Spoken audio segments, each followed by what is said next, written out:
Divas! Have you ever scrolled on social media and wondered what it's like to be a rising star?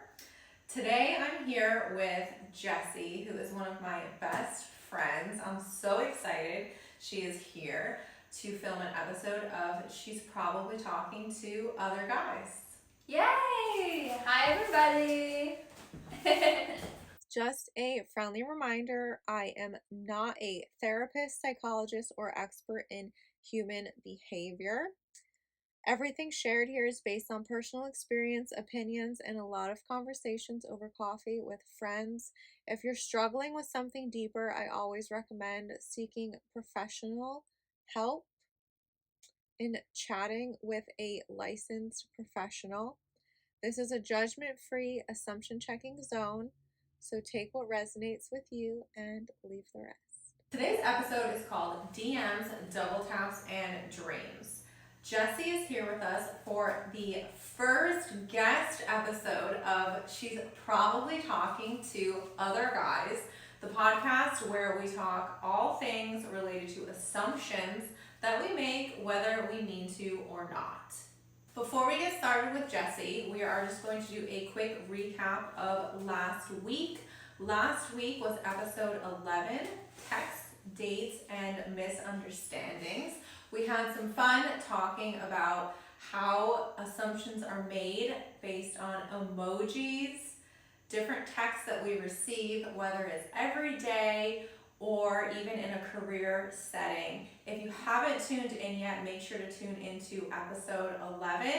And now it's time to get into our episode with Jessie. I'm so excited that Jessie is here with us today. She is the first official guest on this podcast, and I just felt that it was right that she was number one. So I could go on and on about how much I love this girl, but I want her to give her own little introduction so you can get to know her. Thank you so much, Annie Banani, and thank you for having me on this wonderful podcast.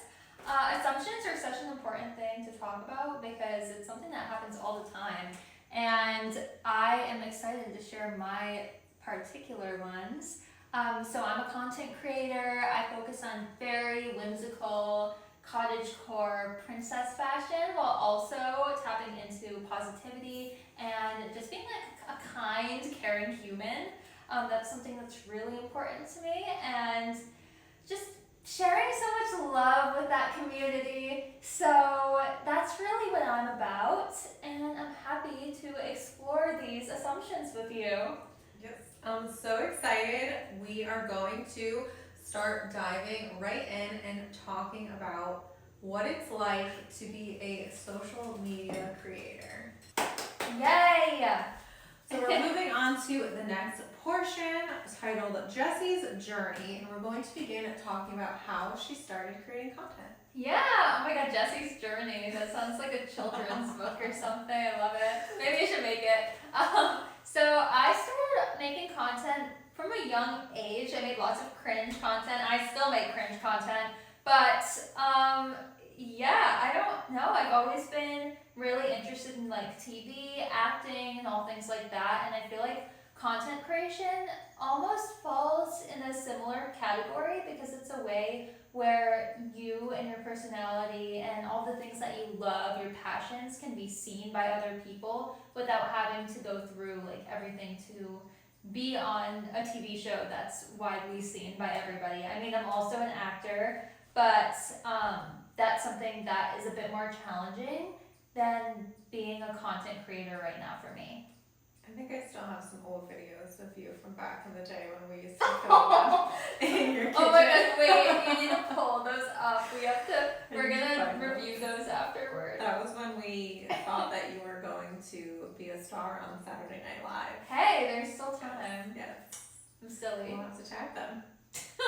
Oh no, oh no, oh no.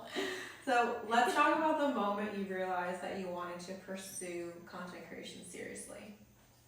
Probably my senior year of college. I mean, I think I've always been interested in pursuing it seriously, but my senior year of college, I'm like, oh, gotta get a real job now. Oh my god, scary.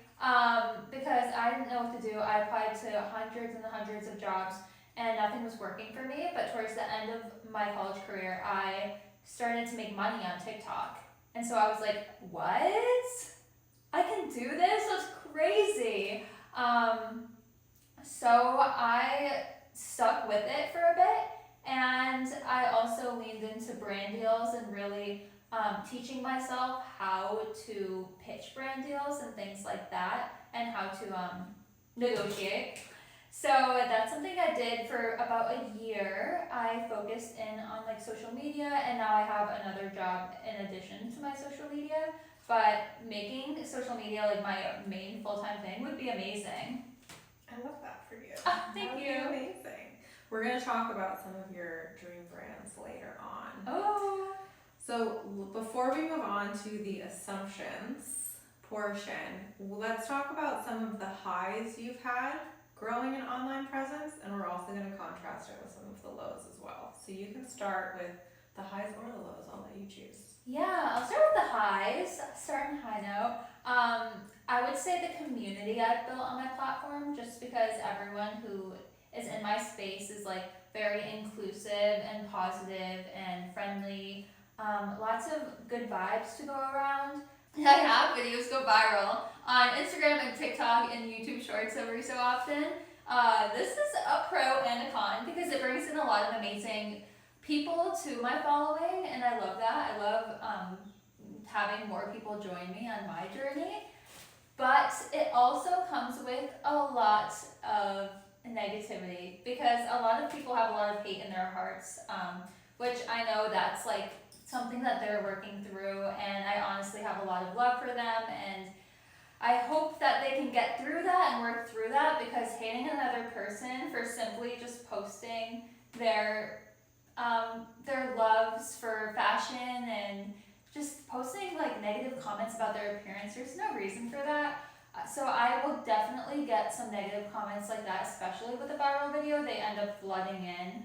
But normally my responses are like super positive and uplifting. So yeah, there's definitely a bit of both. And every once in a while I think I can get drawn to the negativity, but I try to like keep that separate, and like I know myself, I know my worth, and that usually doesn't bother me that much, but every now and then it does come up, which I think with most people it does as well.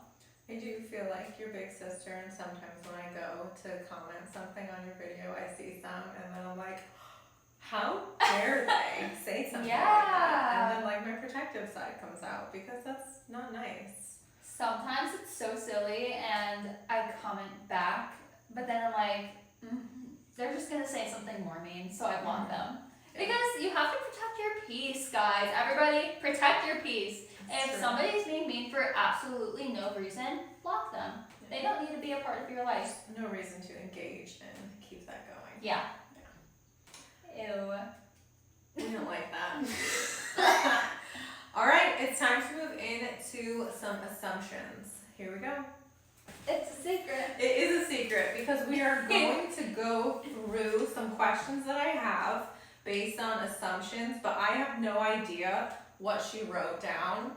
So whatever my reaction is, this is going to be very genuine because I honestly have no idea what she wrote. All right, number one, what is one assumption people make about you as a creator that makes you laugh?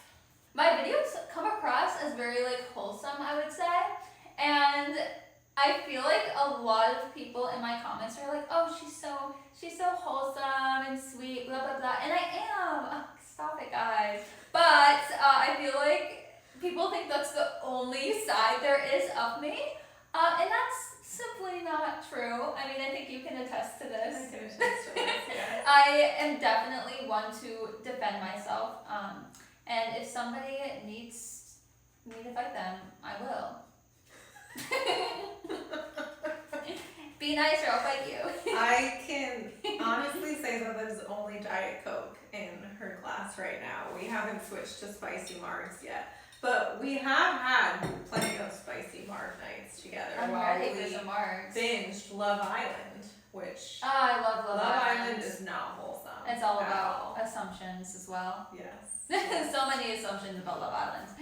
All right, next up, do you think people assume social media is easier than it really is? Absolutely. And to be fair, if they're comparing it to like different jobs, like I don't know, being a doctor or lawyer or like anything, yeah, it is a privilege to be in the social media field as a content creator, like, and having yourself be your brand. I feel like it is a lot easier than other paths for sure, and there's so many perks. But it's not easy per se. Like, there's a lot of learning that goes into it. I have learned so much just by, getting my degree in media, as well as going through the process myself and learning how to film things the proper way, voiceovers, hooks, like things that are engaging to my audience, what exactly I want to do. And I feel like if you just gave somebody who isn't experienced in social media a phone who's saying like, oh, that's so easy, they couldn't do it. Mm-hmm. Yeah. Yeah, there's a lot behind the scenes that people do not see and have no idea what goes on. And I think that that's true too, especially in the job market for social media content creators and coordinators. Like, it is very competitive, and it's not easy whatsoever to even try to land a formal job like that. Yeah, let me actually jump off of what I was saying. I think it's an easy path to take if you're already there.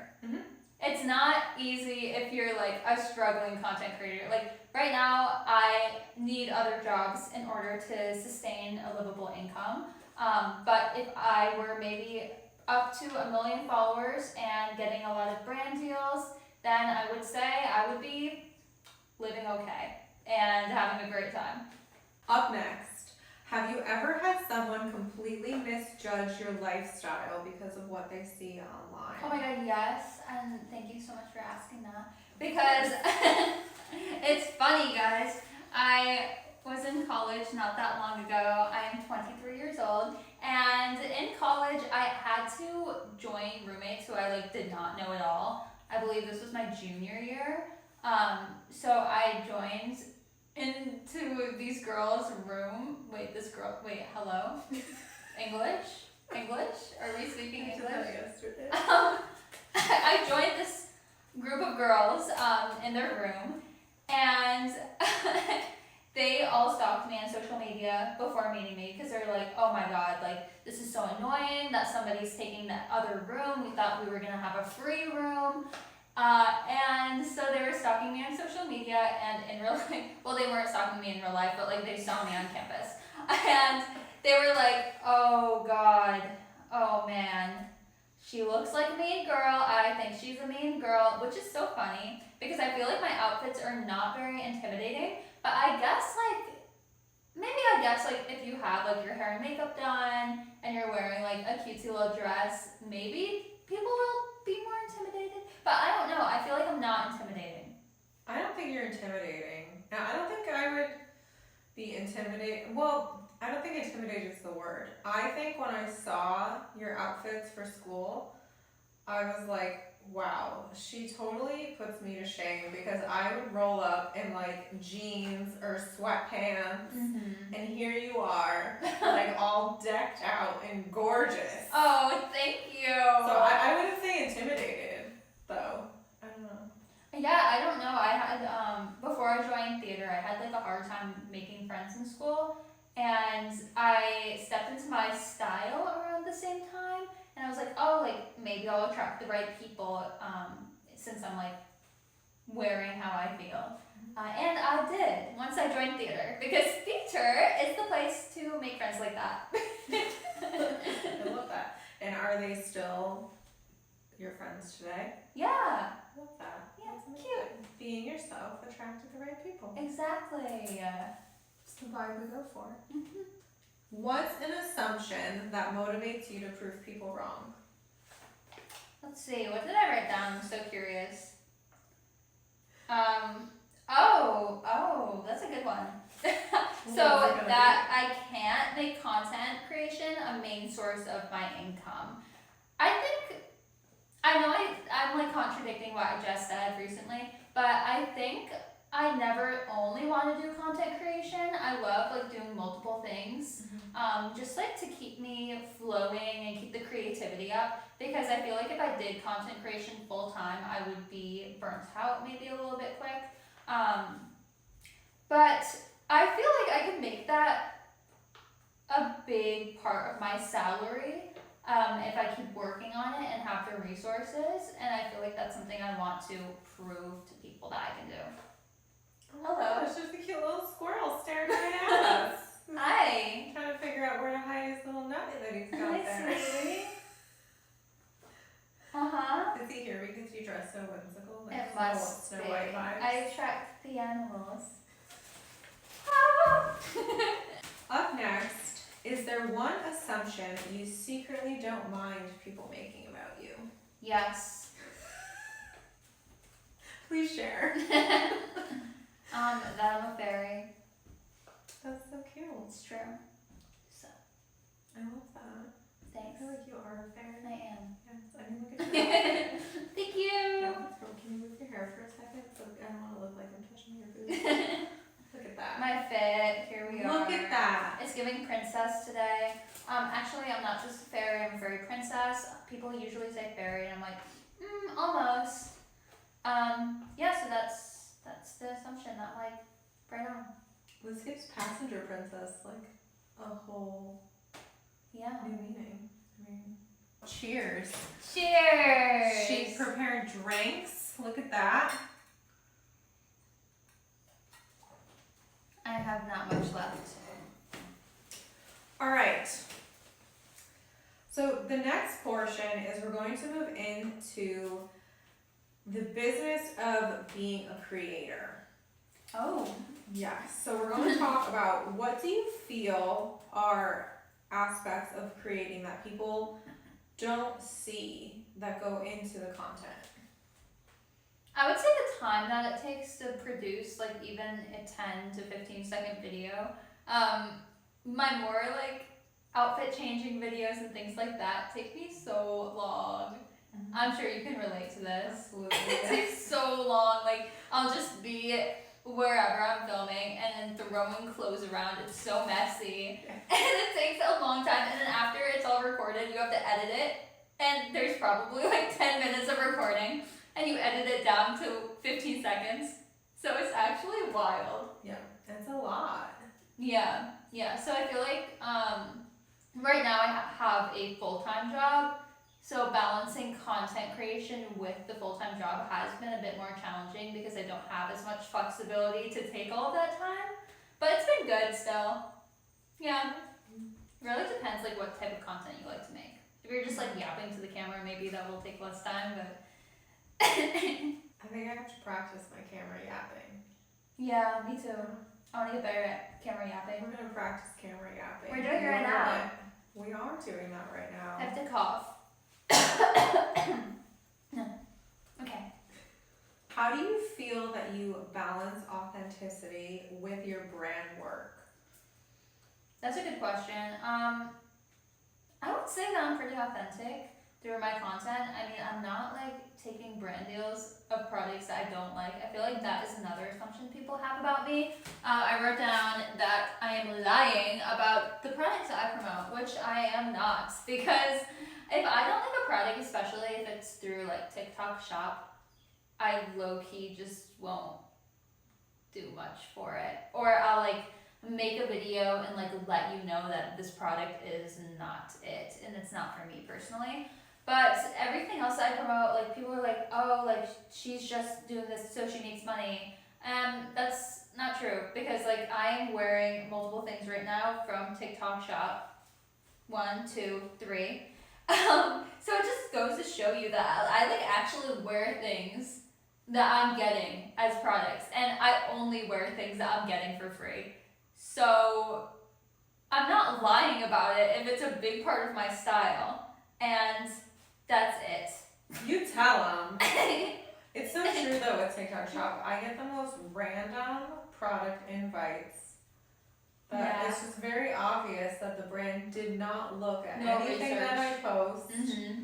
before they sent it to me. So honestly, I decline probably most of the invites that I get because some of them are just so bizarre. Yeah, I think I got an invite for like a chainsaw, and I'm like, sir or ma'am, did you look at my page at least once?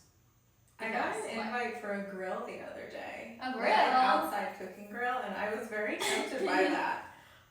You could totally be a griller. It kind of motivated me because Barbecue. I like making steak. Oh, So I love steak. that's where we're very different. But yeah, and then I was like, I considered it for a minute and I requested the sample, but then they never replied, so That's so mean. end of story, I'm not getting a grill. Well, if you wanted a grill, you can get a grill. That's true. How do you stay creative when social media starts to feel overwhelming? This is bad because, especially if you want to do this as a full-time career, you shouldn't take this advice. Maybe not. If it's your only thing, but I just stop. So a lot of times when I'm feeling overwhelmed and like burnt out and making content, I'll just post recycled content, or post nothing and just take a step back and be like, why am I feeling this way, and how can I like get that creative feeling back? And a lot of times it's just like taking a step back and doing some self-care and things like that.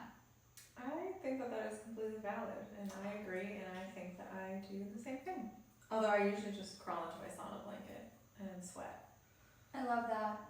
I want one. Okay, our next portion is social media and dreams. So we're going to dive into a little bit of what Jessie wants in her future. Yay! So how do you feel your role in social media plays in building bigger opportunities for you?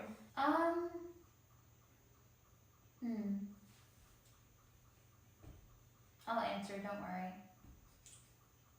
We're just going to listen to the beautiful sounds of nature in the background. There's definitely like a frog out there or something. Whimsy. My dream for my social media presence is to continue to create a more welcoming community and just be a safe place for all types of people to come and feel comfortable to express their fashion and hopefully inspire them to bring that into their everyday life. I get a lot of comments from people who say, oh, like, I wish that I could dress like you. And I'm like, why can't you? Because there are so many different ways that you can. And some people are like, oh, it's a money thing. But like, honestly, the way I started creating my interesting and fun outfits, eclectic outfits, is by thrifting, or borrowing things from friends, relatives, family, anyone who's like, I don't want this. I took it and I'm like, okay, fashion show, we're gonna play dress up, and then it's not dress up anymore because I wear it every day. I love that. Yeah. How do you define success for yourself beyond likes, follows, etc.? Yeah, I feel like that's a similar answer, just like building a community and making sure everyone in my community feels comfortable in expressing themselves. I love that. Lightning round, lightning round, lightning round. We're going into a lightning round. She doesn't know what questions I'm going to ask her, and we're just going to run right through these. Okay. Are you ready? Yes. Your favorite platform right now? TikTok, I guess. Your dream collab? House of CB. Oh, I love them too. The post you're most proud of? I don't know. I'm proud of all of them that you do. Thank you. Your favorite drink? Diet Coke. Snacks you keep around? Diet Coke. The current show you're binging?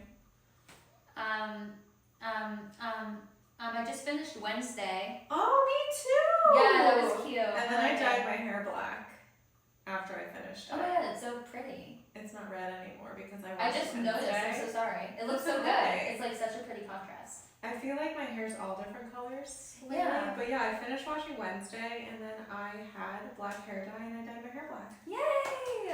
Your favorite place you've traveled to? Either Costa Rica or south of France. Your dream place to travel to? Switzerland. Oh. Yeah. That sounds like so much fun. Someone take me to Switzerland, please. If you could have dinner with anyone in the world, who would it be? Why? These are hard. Oh my god, maybe you should have told me before. Oh my god, I don't know. Maybe my younger self. Oh, that's so cute. I love that. All right, that was our lightning round. You could tell that I didn't tell her any of these in advance, which makes it more fun. As always, we're going to move into some takeaways from today's episode. After talking with Jessie, personally, I feel like a big takeaway is you always need to be yourself. Even if maybe you feel like you don't fit in, I just think that you always need to be yourself, because when you're yourself, you're going to start to attract the right people. Yes. What are your takeaways? My takeaways are exactly the same. I think just be who you are. Be who you are. Do you know that meme? Be yourself, and positivity will follow. And honestly, just like follow your dreams, because we live in a world that is so negative, and all you can really do is follow your dreams and make your dreams a reality.